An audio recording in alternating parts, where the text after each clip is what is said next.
Yeah. The art of storytelling. The art of storytelling. The art of storytelling. Thank you. Yes, indeed. Yes, indeed. Yes, indeed. Welcome, welcome, welcome, welcome. Welcome. This is the art of storytelling. You know, this is all right. I don't know which series we on, but today I'm gonna fall back and I'm gonna let my mans go ahead and take over. Go ahead, y'all got it. Yes, sir. Yes, sir. Today we got Trey. Well, first, happy Malcolm Tuesday. You feel me? Yes, indeed. Today we got Trey Chaney in the building. Most deaf. It's great to have you here. Yes, thank you. We would love to hear your story. If we have questions, my bad. If we have questions, we would hit this emoji. You would see this. Oh, hold on. Okay, yeah. In there. The clap joint, yeah. All right. Shoot. If I see it, I would just politely interrupt you. That's fine. All right. So if you ready to start your story, you get started. The floor is yours. All right, bet. So, man, first of all, man, I'm just honored, man, to be here on the art of storytelling. I think it's a real great thing. Shout out to my brother, Philip Douglas, man, for reaching out to me, having me on. And by way of introduction, my name is Trey Chaney. I'm an actor. I'm an artist. I played the character Poot on the HBO series The Wire. It's a HBO series. I played the character Kendrick on Bounce TV's #1 show Saints and Sinners. Now, to take y'all back to the beginning, I started in this business at the age of 8 years old. I started as a hip hop artist. I rap, you know what I'm saying? Started as a hip hop artist, dancer. And I remember traveling from Washington, D.C., which is where I'm from. That's where I'm originally from, Washington, D.C. I remember traveling from Washington, D.C. at 8 years old to New York City to, pursue my hip hop, my dance career. So in doing that, I'm traveling back and forth. I'm opening for legends in the game like Big Daddy Kane, Rakim, Slick Rick, who still are my OGs to this day. But, that continued for a number of years. I want to say from like age 8 years old to maybe like 13 or 14. And the reason why I came to a halt was because my parents at the age of 13, they wanted me to focus more on education and putting God first. But, as a young person growing up in DC, where my environment was filled with crime, violence, drugs, different things like that, I was trying to figure out why were they taking me out of a great career that I was having with, music and hip hop. So when they explained it to me, they wanted me to take education serious. I became a rebellious child. And when I say I became a rebellious child, what happened was, around that 13, 14-year-old age, that's around middle school, high school, right? So I started surrounding myself around negativity when I became rebellious. Anything you could think of as far as drugs, violence, sex at a young age, anything you could think of, I was involved in because I was angry with my parents because they didn't allow me to continue pursuing my career. So, I'm getting kicked out of school. I'm getting involved in gang violence, fights, all types of different things. Like I said, that could be negative. So in that, running with the wrong crowd eventually led to something detrimental that made me want to change my life. And I'm gonna get into the story. So I'm rolling with, like I said, a crazy, wild group of guys. And one day, one of my homies, they had to go, take care of some business, dealing with drugs and different things of that nature. And for some reason, I couldn't attend going with them. I think it was, I was living in my parents' basement or whatever, we young kids. And for some reason, I used to be with this brother every single day, but for some reason I couldn't go with him. And I'll never forget waking up the next morning and my father running downstairs saying, "Trey, look at the news." And when I looked at the news, it was my homeboy. He was found murdered. He was abducted and murdered. So when I seen that, it was almost like a life-changing moment for me. And that's the point that I want to make now, as far as don't wait for something tragic in your life to happen before you decide to change your life.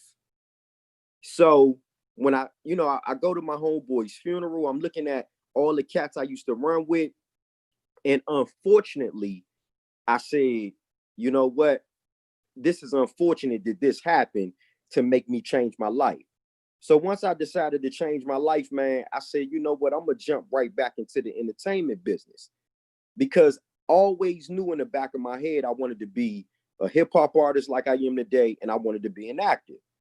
So with that being said, it got to a point where I said, you know what? I'm going to go ahead and get me a job. I'm going to stop selling drugs. You know what I'm saying? I'm going to stop doing things that's illegal. And I never forget, I was working at Subway. I think I got a question right now. Somebody did a clap. Yeah, let me tap in real fast. So growing up, did you have both your mom and your dad? Huh? Did you have both parents, both biological parents growing up? I did. I had both my biological parents, my mom and dad. And to elaborate on that, I came from a good family. But sometimes coming from a good family, living in a nice townhouse with a dog, and I always had my sister, we get curious. You know what I'm saying? Especially, like I said, the neighborhood looked nice, but at the same time, it was a whole bunch of gangbangers out there. It was a whole bunch of dudes that was involved with drugs and violence. So it made me curious to want to just hang out. You know what I'm saying? And get involved in things that I wouldn't normally necessarily get involved in if my parents would have kept me in the entertainment. Okay. And growing up, you never had any police contact. Have you had any police contact? Like before, like those years that you was talking about, the middle school, high school years before it got heavy, have you had any kind of police contact? Oh yeah, of course. Yeah, as a young person, yeah, growing up, it was a whole bunch of involvement with, you know what I'm saying? Like I ain't gonna lie, the police was putting me in handcuffs, man, throwing me in the back of the car. You know what I'm saying? I mean, it never got to a point where I had to serve in juvie or anything like that. But some of the cats that was running with me, they was getting locked up back and forth. But it was a couple times where it never went all the way, where it was to a point where it was like, okay, I'm locked up for a certain amount of weeks or months. It was always like, my parents coming down there to bail me out. Because like I said, when as a young person, if you running with the wrong crowd, you can't expect nothing but negative and wrong things to happen to you, straight up. So my message to the young people today is, if you do got both parents, or if you have one parent, because it's a lot of people that come from single parent family homes or whatever, but at the same time, if that parent is doing the best they can to guide you in the right direction, you got to listen. You know what I'm saying? And the only reason why I say that is because I was somebody that didn't want to listen at first. I waited for all of the wrong things to happen until I wanted to listen. That's just like, it goes back to, just being involved with the wrong crowd. It's almost like it took somebody's death to make me say, oh, now is the time to change my life. So that point I'm making about, don't wait till something tragic happens for you to change your life. Right on, my bro. Y'all got more questions, or y'all want me I can keep going? Yeah, continue, please. Wait, no, I got a question. Go ahead. And when you were growing up, was the gangs, was y'all shooting, or was y'all just running around like fighting and doing things like that? Like, to be honest with you, young brother, it was both. You know what I'm saying? I seen my first gun when I was in 6th grade. I held my first 22 in 6th grade, and I didn't even understand what I was involved in, or what it was. But at the same time, like I said, growing up in that good neighborhood, you just had young guys that wanted to be curious. You had young guys that wanted to be curious, and they wanted to see what the gang life was about. And growing up, yeah, it wasn't just fighting with the hands. You know what I'm saying? Unfortunately. I mean, I got into a whole bunch of fights and wasn't scared of nothing. But at the same time, it was youngers in my hood, man, and they was toting them guns. You know what I'm saying? And they was shooting. They wasn't playing around. So I did come up in that type of environment, but at the same time, the point is you can't let your environment dictate your outcome, where you going, So how did you avoid that? How did you avoid joining gangs and not being a part of that environment you came from? You mean when I grew up, or Yeah. like going through that situation? Well, see, the thing is, I gotta give credit to my upbringing. Even though I was doing a whole bunch of different negative things, I did have brothers in my hood, older brothers that wasn't about that type of life, that stayed on top of me. No matter how much I wanted to do negative things, my family members, my uncles, my brothers, they stayed on my case. Anytime I was getting in trouble, they was coming up to the school. Anytime a police officer would put me in handcuffs, they was coming up there like, this is the wrong thing to do. I was fortunate to have the support of the community and my parents. But for young brothers that might not have that, my suggestion to them, because I'm a mentor as well. So my suggestion to a lot of brothers that I talk to is me taking the role and the responsibility of the older adult that's been through some things they may not have endured or been through yet. So it's cats like us, cats like yourself too, Phil, that stand on top of brothers to make them understand that going down the wrong path is the wrong thing to do. All right, I got one. So when you was doing all that, was you thinking about your family? Was you thinking that you was letting them down? You know what? At the time when I was doing all the wrongdoings, I wasn't thinking about nothing. I wasn't thinking about who I was letting down. I was just out there just wilding out. You know what I'm saying? So at the time when I was getting involved in all the trouble, remember when I said I became a rebellious child because I felt like my parents took away my career. You know what I'm saying? And one point that I like to make is hurt people hurt other people. So I was hurt, because I'm like, yo, they took my career away, so I'm gonna go out here and hurt somebody else. You know what I'm saying? So at the time, it was stupid of me not a thought of my mother popping up in my head to stop doing what I was doing. I should have been thinking about that, but I wasn't.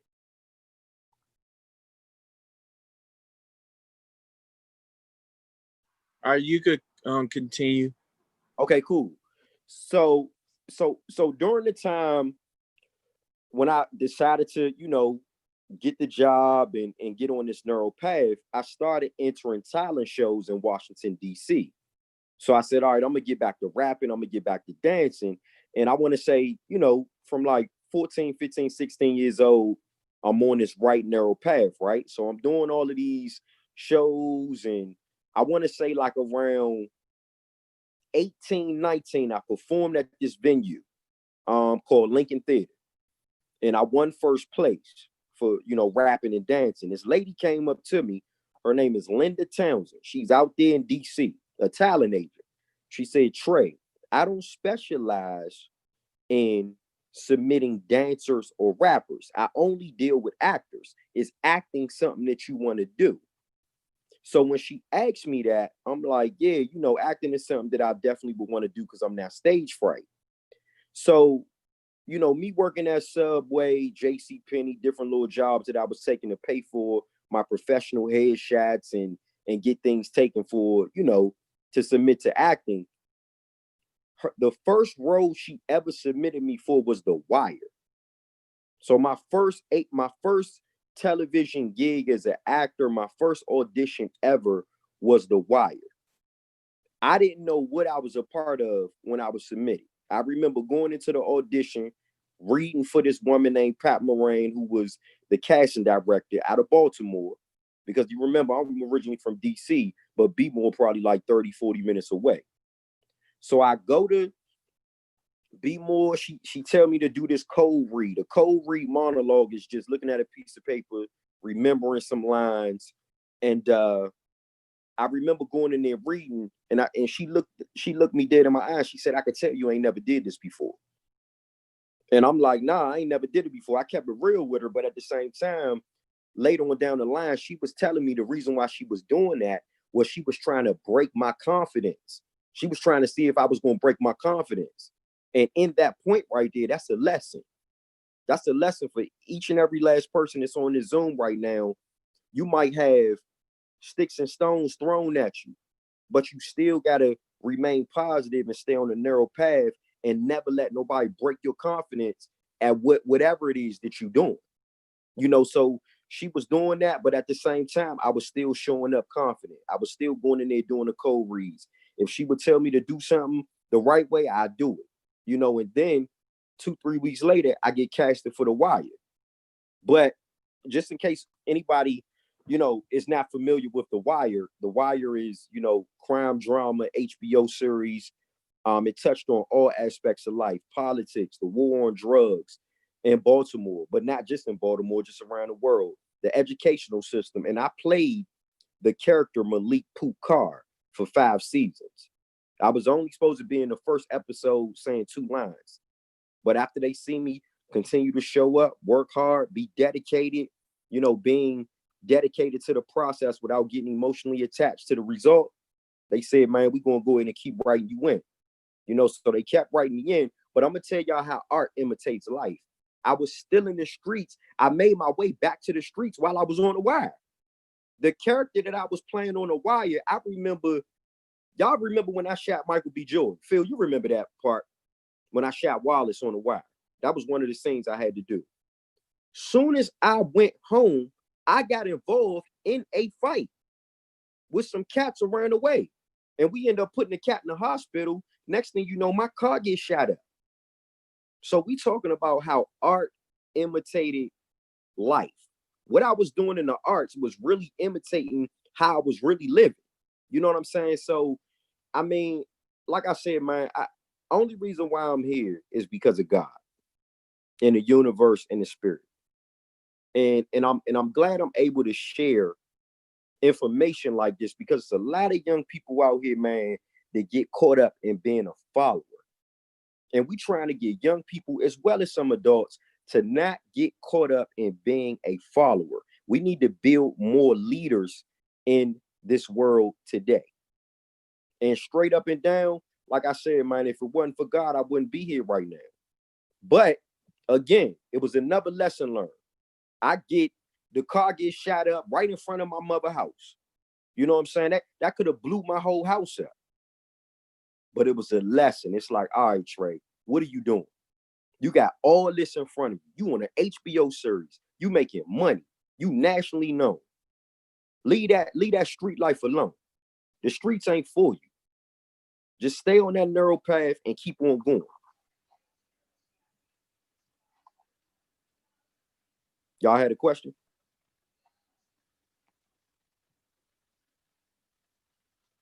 Phil. Yeah, I got a question.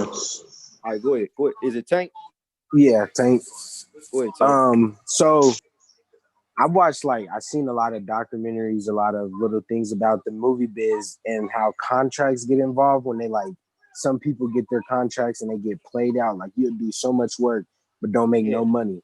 When you was going through that, did you look over the contract by yourself, and was you knowledgeable to know I'm going to make money off of doing this music biz? They're not gonna play me. Or was your parents there helping you, or were they involved at all? Well, for the music and the dance part, that was almost like I don't think I was performing, but I didn't get too deep into the whole contract stuff. I was getting paid. You know, they would tell me, if you come and do this show, you'll get paid. Now, the difference with the movie stuff, I had a lawyer look over that, because, you know, when you're dealing with HBO and big corporations, you got to have a lawyer for that. So I did know about that at an early age, you know, especially with dealing with Linda Townsend. She brought the contract to me like, look, this is what it is. We got the lawyer and we looked it over. And I can tell you right now, to this day, We talking 18 years later, I still get residual checks from The Wire. That was 18 years ago. You want to create, you want to establish something where you getting royalties, residual checks for life. And it's funny because when me and my lawyer negotiated with HBO, everybody looked at each other at the table and said, you know, if this thing really blows up, y'all gonna get paid for life. And to this day, every couple months, quarterly, I check the mailbox, my residual checks from scenes I did 18 years ago. You know, so you want to be sharp when it comes to looking at your contracts. Have a reliable adult, you know, that can grab a lawyer that ain't gonna hit you over the head for a whole bunch of money.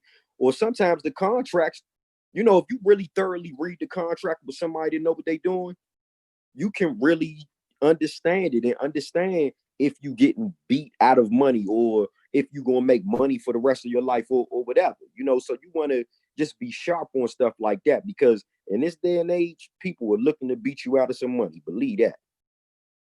So with the after the how old were you when you landed your role in The Wire? Man, I was like 20. I'm 38 now. Okay. I was about 20 years old, going on 21 when I finally, you know, landed it. Because like the auditions that was a process. That was a long process up until, you know, they actually called you back and said you got it. You know, it's a process when you're dealing with acting. Sometimes, like if I go in an audition today, I might not get called for another 3 weeks, you know what I'm saying, or a month. And that stuff lingers. But you know what the crazy thing is, Phil, with The Wire, like I said, I was only supposed to do the first episode and have 2 lines. They end up writing me in. So from 2002 to 2008, I'm on this big, gigantic show, The Wire. I'm getting money. I'm traveling all across the country. I'm doing parties. Anything you could think of, I was doing. But in 2008, The Wire ended. So when The Wire ended, I'm thinking, oh, I'm going to be this big movie star. I'm going to move to Hollywood. I didn't get no work from 2008 into 2010 when I did the movie with Meek Mill called Streets, that hit BET. That was one role in 2010. But you might as well say from 2008 to 2015, y'all do the math, that's 7 years, I didn't have no steady work. I didn't have no steady gig. But right then and there, I looked myself in the mirror. I said, you got a choice, Trey Chaney. You either gonna keep going or you gonna give up. I chose to keep going, regardless of what it meant. Because when you choose to keep going for something that you really want and that you really love, you have to be fully committed to the process. You got to be in love with the process and not get emotionally attached to the end result. So I started selling my own films. I hooked up with some friends of mine in DC, started selling my own films out the trunk of my car. My own t-shirt line, my own music, my own books. I'm on the streets of 12th and F, Washington, DC, selling my own merchandise out the trunk of my car. Some days I would make money, some days I wouldn't. I might make $100 one day, some days I make $1. But that didn't stop my willpower. That didn't stop my drive, my passion to keep going. Because see, a lot of people in my shoes back then would have gave up. They would have said, nah, I ain't gonna keep on going. This ain't for me. I went 8 years after The Wire ended with no steady work.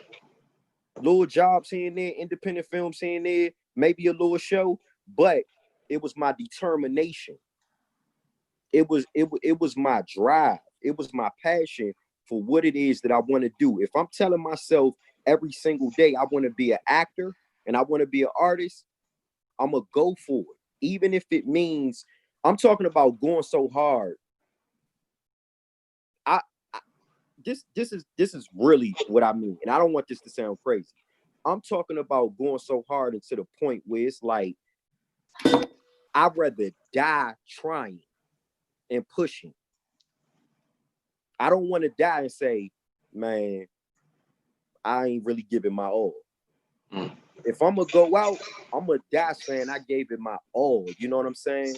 I gave it my all. I pushed to be whoever I was. I want to be an actor. I want to be an artist. I'm gonna go hard. You know, and that's the mentality that I got to this day. It's almost a formula. It's a formula to this day. Anything I want, I'm gonna go full-fledged with it, regardless of the circumstances. Things don't come easy. Things that's good don't come easy. I see we got a question. What's up? Where kids? Did you have any kids? A family? Right now, yeah, I do. I did. When I got married in 2004, me and my wife been married going on 16 years. I got 2 amazing kids. My son, Malachi, right now is 13. But yeah, I had a family 2004 when all of that popped off, when I was on the streets of DC. My wifey and my family knew what I was doing. They knew I was out there trying to get it. So that was the motivation. You know what I'm saying? That was the motivation. Right now, my daughter is 27, and we just welcomed a new grandbaby. I got a granddaughter now. You know what I'm saying? But a lot of people, they look at me, they say, wait a minute, how you got a 27-year-old daughter? You're only 38. I'm gonna give you the story real quick. When I met my wife back in 2002, I met my 8-year-old daughter. You know, so when me and my wife took things to the next level, which was marriage, not only did I make a vow to my wife, but I made a vow to my daughter to never consider me her stepfather. Yes, sir. You know, I came in the game. I'm coming into the situation to step up as a responsible African-American man, take full responsibility of my family, my wife and kids. Yes, a lot of people, you know, it's crazy because a lot of people always ask me, they say, Trey Chaney, what is your biggest accomplishment in the entertainment business? And my biggest accomplishment, my answer to that is my biggest accomplishment is being able to work in this entertainment field, and it allows me to provide for my wife and kids. My family means the most. Straight up. That's my biggest accomplishment. Being married going on 16 years, having 2 kids, my son, my daughter, and now my granddaughter. Indeed. You know what I'm saying? So that's my biggest accomplishment, just being able to work in this field, make money, and provide for my family. You know, because at the end of the day, man, the business it's not all cracked up to be what people think. It's not peachy creamy. You really got to work. You know what I'm saying? You really got to put in the work, and then you got to watch out. Like my man Tank asked me about contracts. You got to watch out for people trying to wing you. You know what I'm saying? You don't know who to trust. Everybody out for themselves. But at the same time, if you start moving a certain way and you can maneuver through the BS, you be smooth. You know, and I've just managed all these years of being in the business to really maneuver. I see we got another question. What up? Selling your CDs and stuff out your trunk, did you run into any problems like people trying to rob you? Did you run into the police? Like, what was the problems that you was running through selling out of your trunk? To be honest, Tank, it wasn't really, you know what, man, it wasn't really a crazy problem like that, because you got to understand, I was on the streets of DC, which is my hood, my city. A lot of people were more shocked than trying to create a problem, because it was almost like, this is the guy from The Wire. What is he doing on the corner selling his product? So it was almost like a humbling experience for me. You know, selling my product on the corners, people wanted to support that because they like, you know what? This young man is showing that he's not giving up regardless of his circumstances. He went from being on an HBO series, and once it ended, it was a little bit of a struggle getting more work, but I decided to take things into my own hand and sell my own product out the trunk of my car, my own merchandise, and people respect a hustler. They gonna respect your hustle when you doing it, especially when you're doing it for your family. When they know you a solid, grounded, humble dude, because that's a humbling experience. A lot of celebrities would not do that. A lot of celebrities wouldn't go from a huge HBO series to making all this money to saying, okay, things got a little rough now. Let me go stand on the corner of 12th and F Street in Washington, D.C. and sell my own merchandise out the trunk of my car. You know how many times I got laughed at for that? That'll break a man's confidence all the way down. You know how many times people walk past me like, what are you doing out here? You must have fell off. This is the comments that I was getting. But the whole time, I got tunnel vision. I'm a different kind of dog. You know what I'm saying? You got to be a different type of beast when it comes to pursuing your dreams and your goals. You got to go for what you know. And you can't think about what nobody else is saying. The police, I ain't going to lie to you. They would come out there and be like, man, we respect you. We ain't even going to kick you off the corner today.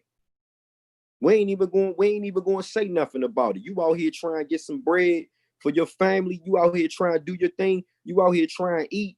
Man, sometimes, man, half of the police officers in Washington, D.C., man, they would buy my product. They'll buy my merchandise from me. You know what I'm saying? So one love for Washington, D.C., man, Forestville, Maryland, where I'm from. That's the city, man. That's the city and state that taught me really how to hustle and really how to grind and go for what I know. All right. Appreciate that. I got a question. What really made you like popular, like famous? Did like after the season ended and stuff, what really helped you build? I'm gonna be honest with you, bro. The Wire was a huge stepping stone for my notoriety. The Wire was the stepping stone to say, okay, we know him as the character Poot from the HBO series The Wire. But it was the hustle, the drive, and the passion and the willpower of me standing on that corner. I still got customers to this day that buy my merchandise. To this day, from I want to say 12 years ago, 2008, because that's when it ended. That's when I started standing on them corners. I still got valuable customers that come up to me now, or they go online, my website, they get in touch with me via Instagram, Facebook, or Twitter. It was that type of drive. I'm a motivation and an inspiration for people to never give up. And I think everybody, I know everybody, you know, that's how I built the fan base. The fan base came from, okay, we know he's Poot from the Wild, but this Chaney dude is the dude that we gonna see. We're gonna see him out here grinding, hustling, and striving for his dream. So to answer that question, the notoriety from The Wire was what got me recognized. But the hustle, drive, passion, and willpower is what got me famous. And it led all the way up until 2015 when I was casted for my new series that I'm on currently, Bounce TV's #1 hit show, Saints and Sinners. I play the character Kendrick. Now, you see how that window of time from 2008 to 2015, remember, I wasn't getting a lot of work. But since I was still on the corner, since I was still making a name for myself, then Bounce TV, Pierre Casting, they reach out to me. Yo, I got a role for you. It's on this series called Saints and Sinners. Clifton Powell was playing your dad. Vanessa Bell Calloway's playing your mom. You know, these heavy hitting actors and actresses, and I get presented with this opportunity. All I could do was look up and thank God and say, thank God I ain't never give up. Because what if I would have gave up when The Wire ended? I wouldn't be sitting here talking to y'all now on the art of storytelling. I wouldn't be sitting here talking to y'all. Philip would have never known to reach out to me if I wasn't. And the crazy thing is, Philip reached out to me off of the community work I was doing. You see how the wire propelled me for the notoriety, but outside of The Wire, I'm a whole nother beast. That's how this came about. You know what I'm saying? So I just, like I said, man, I'm just on here right now to just let people know you gotta go for what you know out here, man. You can't let nobody stop you. You gotta be determined all the way, 100%.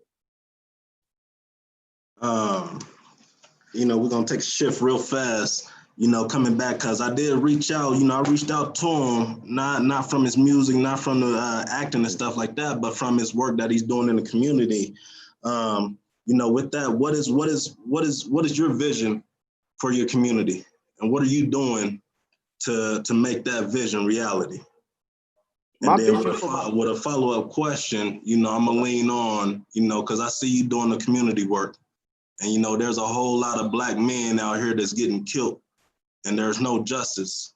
And my thing is, the one that hit me the hardest was Philando Castile. You know what I mean? Yeah. Because he was out there doing the community work. He was out there known by the people in the community. You know what I mean? What is your vision for your community, and what are you doing to make that happen? Well, my vision for my community, man, is just to build more leaders, and because when you build more leaders, that builds more leaders to strive for positivity and strive for a more positive environment. And like you mentioned, Philando and so many others that we can name, we could stay on that topic forever. You know what I'm saying? But at the same time, just taking also the right caution, standing up for what we know. At the same time, man, we still got to know that we are African Americans out here, and it's not all the way sweet for us all the time, and my thing is, if we could just, like for me, when I'm in a community, I'm always speaking on positivity and just really becoming a mentor to young men and wanting them to just practice more on being a leader. Like if we could just step up to that plate. And my vision for the community is just that, to have more leaders out here, man, that's doing more positive things. This talking to young men such as Tank and all the young men that's on here now, to let them know that it is a way out if they see themselves going down the wrong negative path. Have you ever felt like giving up? Have I ever felt like giving up? No, I'm gonna be honest with you. Giving up has never crossed my mind. Now, what has crossed my mind is I wonder how much longer things are going to take. So it's the difference between saying I give up or wishing, okay, whatever I'm striving for, I hope this happens sooner, or I wonder how long this is going to take. I never thought about giving up, because one thing you can't do, you can't rush greatness. And every single day, I'm trying to be great. I'm trying to do great things, regardless of how much or how long it takes to achieve whatever it is that I'm trying to achieve. So giving up, it never crossed my mind. Now I do at times, all of us sometimes could get impatient. Getting impatient is human, you know what I'm saying, with things that we really want or things that we want to do. So all of us sometimes can get impatient, but giving up is never a thought that should cross our minds, because like I said before, greatness takes time.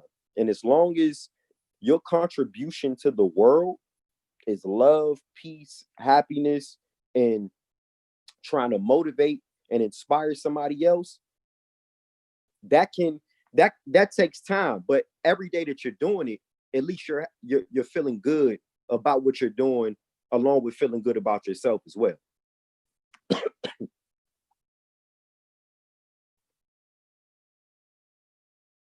You continue.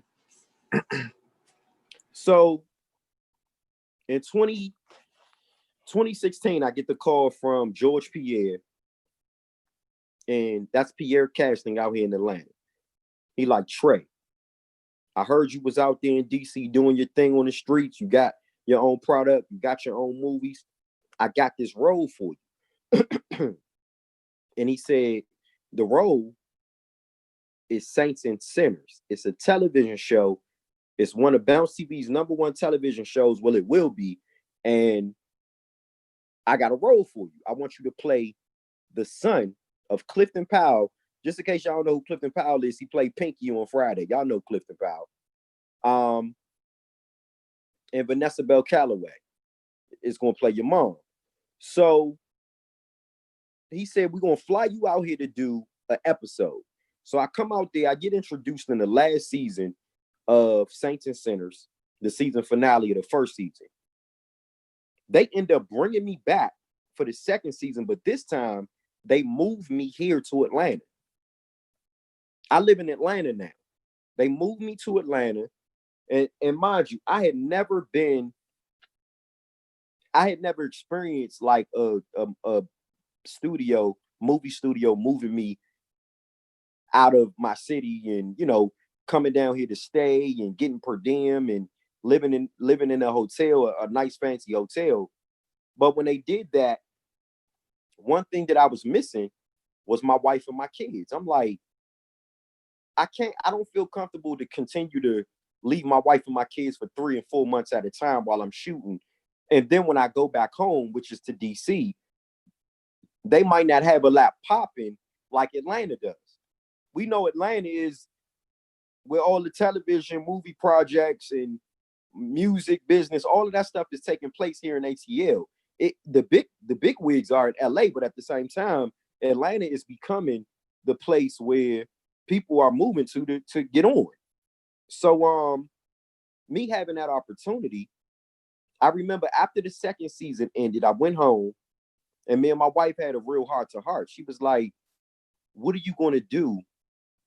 Are you going to continue to, you know, roll out every 3 to 5 months and then come back? And, you know, here it's not really in DC, it wasn't really a lap popping for me back home.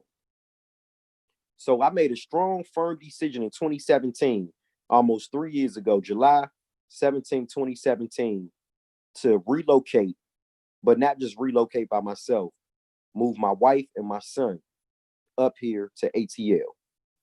And that was the first time I had ever felt what fear feels like. That was the first time I was scared because I was making a jump. You know, I was jumping from living in DC all my life, Forestville, Maryland, to moving to another city, another state. Yeah, I'm who I am, but I don't have no family here. But we jumped out there on faith. We jumped out there on faith, and my wife was with it. My wife adjusted. My son adjusted.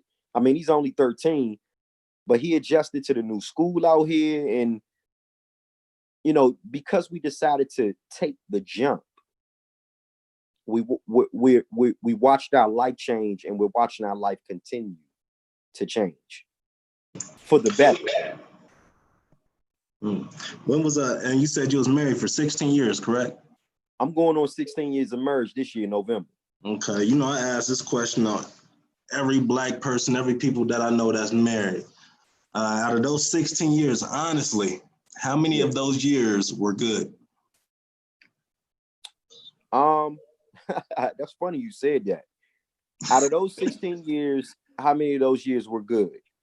15, because it was 1 year that we separated. I separated from my wife in 2010, but I moved next door. Her apartment was where you at. My apartment was where I'm at. I moved next door to my wife in 2010, from 2010 to 2011. And I'm gonna be honest with you, Phil, it was no cheating involved. It was no cheating. It was no infidelity, nothing like that. It was straight up, we wasn't communicating. And communication is the key in every single relationship. And we just wasn't communicating. We wasn't saying eye to eye. So one day I said, I think I need to leave. And I do take the blame for a lot of it, because remember, I wasn't working. You know, I wasn't doing what I love to do. So as a man, when a man feels as though that they can't provide for their families, little do we know, our attitudes do change. And sometimes it could change. It could really change. You know, it could change towards our family. And we might not even understand why we acting the way we acting. But I was acting a certain way. Like I was feeling like I couldn't provide and just feeling down about myself. And I was taking it out on my wife. And, you know, when I left in 2010, to 2011, like I said, I moved next door. Every single day I watched her and my son walk out the door. To this day, my son, I don't think he still knows we were separated. He just think mom and dad was balling because I had my own place. She had her own place. You know what I'm saying? So out of this going on 16 years, it was 1 year that was a little rocky. But the other 15 years, they've been smooth because we understand each other and we know how to communicate. She gets me and I get her.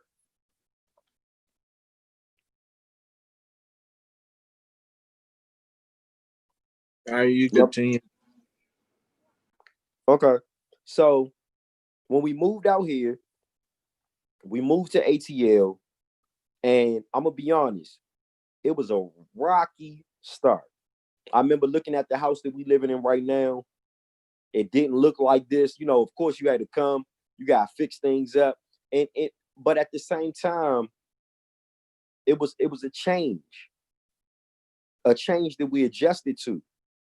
And that's another thing that I always put out there. You gotta learn how to adjust to certain things that might happen, even if it's negative. Like right now, where we all at? We in the house because of COVID-19.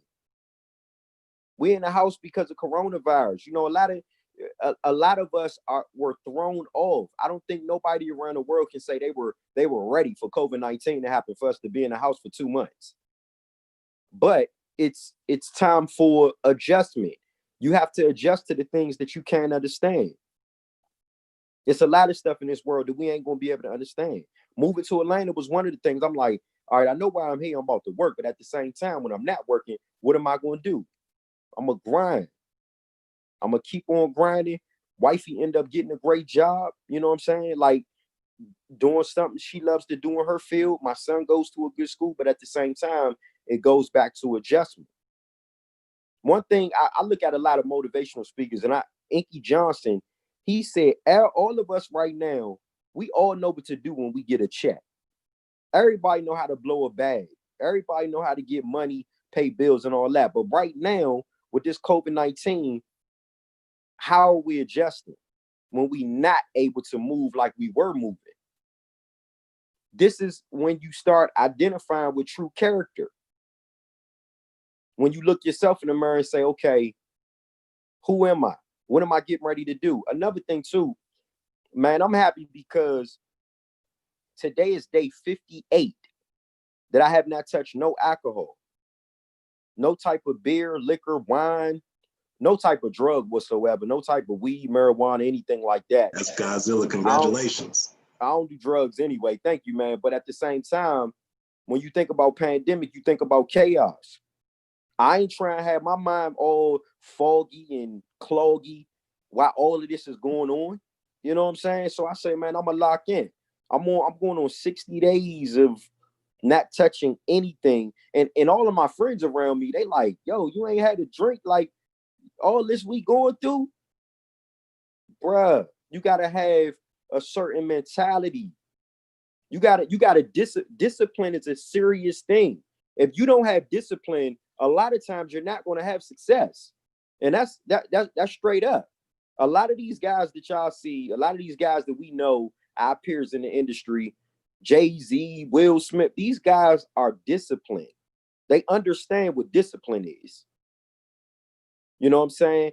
It's almost like I had to shed off the old me to become who I'm getting ready to become. Who I'm getting ready to become, I still don't have like an idea of who I'm getting ready to become, but I know it's good. I'm starting to really tap into the knowledge of self. You know what I'm saying? It's start to understand myself and understand, you know, how discipline really plays a big factor in my life. And it's not doing nothing but helping. Meditation, all of that. I'm on all of that right now, man, because there's so much going on out here. I don't even watch TV a lot because, you know, TV, we get so fogged up by what's on television, especially all the negativity that's on television. We be so busy watching hate until we don't even understand what love is. You know what I'm saying? Me being on the art of storytelling right now, this is love. Being able to be on here and speak to y'all about positivity, motivation, inspiration, uplifting. I could do this every day. You know what I'm saying? Yo, I see it's a question. So if your 38-year-old self, right now we got a 17-year-old. Tank, you 17, right? Yes, sir. And Day-Day's 18. So Yo, what would your 38-year-old self tell your 17-year-old self and your 18-year-old self? And also I got a daughter on here. She's going to be 17 in June. Uh-huh. You know, in terms of dating, what would you tell her about dating and stuff as well? Okay, the first part of the question is what I would tell my 17, 18-year-old self. I would say, Trey, stop being a follower. Stop trying to be like everybody else, because that's what I was. I'm gonna be honest with you. I was a follower. I was following the crowd. I wanted to look like other people. I wanted to dress like other people, the whole nine. But that's what I would tell my 17, 18-year-old self. And as far as for a young woman, your daughter, as far as dating, I mean, I was dating at that age as well, but my mind might have been in the gutter. I'm gonna be honest with you, with young girls and all of that type of stuff. You have to really, as for a woman, I mean, I can say this because I have a daughter, and I always tell my daughter, look at some of the qualities that the young man has. Do we have some of the qualities that your father has, especially if your father is on a narrow path? If your father's on a positive path, look at some of those qualities, because at the same time, these young brothers got to be serious. They got to be serious when it comes to dating. It's not just about, you know, getting involved with somebody to sleep with them or whatever. It's about like really trying to understand. But a young brother might not know that if he don't got, you know, no guidance. He might not know that. But at the same time, for a young girl, I would tell a young girl, just watch for the qualities. Is he everything that you picture in your mind? Because no young woman wants to get treated bad. They don't want to get, they don't want no negativity around them. In the minute she sees something that doesn't look right, run away from that. Get away from it. Because once somebody show you their true colors one time, you gotta believe them. You know what I'm saying? That's them. Once they show you who they are, you gotta believe them. Right on. I appreciate that. Any more questions? Any more questions? It was great having you. She didn't need to do it one more. She know how to make. Huh? What was that? I'm sorry. Chaney, what did you say, son? I said it was great having you. Man, I appreciate y'all. You know what I'm saying? It's nothing but love. Right on, right on. All right, if nobody caught anything that you have said this whole time, what is one message that you want to leave us with? What is one message that you can leave us with? One message that I can leave everybody with right now is stay fully committed to the process and never get emotionally attached to the end result. Whatever it is that you want to do in life, as long as it's positive, go for it. Stay disciplined. Understand, down the line, it's going to be a lot of curveballs thrown your way. It's going to be a lot of things to throw you off track. But you got to stay on a narrow path, a positive path. And you got to stay fully committed. I can't stress that enough. And adjust to circumstances that you may not understand. Because somewhere down the line, something greater is going to come from that. That's like what's going on with COVID-19, coronavirus pandemic. Something great is getting ready to come out of this if we all stay the course and stay focused. That's what we got to do. We got to stay focused. Yes, indeed. If you got people that you hanging around right now that's getting high or getting drunk every day or smashing all these different men and women, you got to get away from them. You got to get away from them ASAP and get your mind right. You know what I'm saying? And the last thing, become a leader. We need more leaders out here. It's too many followers. That's what I would end with. Right on. One more thing for me, man. One more thing. You know, what you doing the work.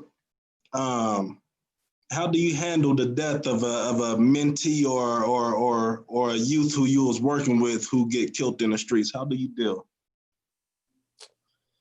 That's a tough one, Phil, because when stuff like that happens, of course, it's unfortunate. It's almost like we don't see it coming, but at the same time, experiencing something like that, the best thing to do is to make sure that family of the youth that may have got killed know that you, as the mentor, got their full support. They got to know that you got their back, because nobody wants to know. That's like me. I don't want nothing to happen to nobody in my circle that you knew about, and I can't come to you and say, Phil, I'm feeling down today about this. I'm feeling down today about this. I want to know that I have your full support. So the support and any way that you can inspire, motivate, or help them out to feel better off of a tragic situation like that, you got to be there. Man, I sure do appreciate you pulling in, tapping in with us, man. Every day when we do a speaker at the end, I'm gonna count to 3 and we all gonna snap one time. Yeah. All right. 1, 2, 3. 1, 2, 3. Hey, Play, man, I sure do appreciate you again for pulling up on us, man. Hey, Phil, make sure I get this, because I want to post this everywhere and let everybody know what time it is. Yes, indeed. Yes, indeed. I appreciate it. Thank you. Stay Malcolm out there. Yes, Thank you. Thanks, man. So, God bless. Dope, Phil, man. Thanks for letting me tap in. Right on. Thanks for tapping in. All right. Good stuff, Phil. Thanks for Right letting on, me. Red. All right. Hey, love you, Yes. Good to see you, man. Thanks, Phil, for letting me tap in too. Thank y'all This for was tapping dope. in. What's up, Doc Ross? What up, brother?